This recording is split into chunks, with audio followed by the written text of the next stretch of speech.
Number one, the good news is that you and I are not powerless to build a better way. Jesus was a divine agent of social change, and as such, I think he knew that hopeless people do not challenge injustice. Jesus is telling us that you and I do have the capacity to link arms in solidarity to build a better neighborhood where money serves relationships instead of relationships serving money.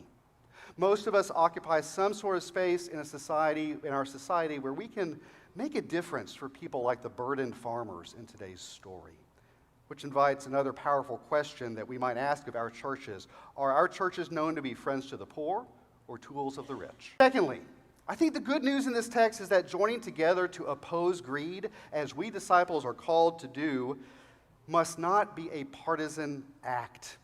If we are honest with ourselves, both sides of the political spectrum in this country are involved in supporting the ruthless economy that we live in. Jesus told this parable long before you and I ever created the modern labels of liberal or conservative.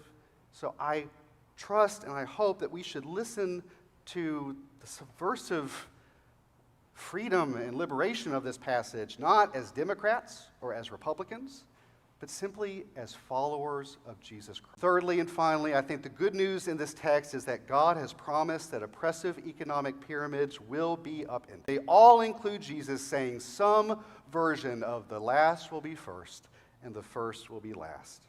This story is not saying that money is bad.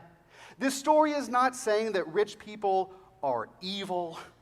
Instead, it's emphasizing that greed is bad, and that God has promised that greed will not have the final word. And you and I are called to the joyful work of getting on board with that promise.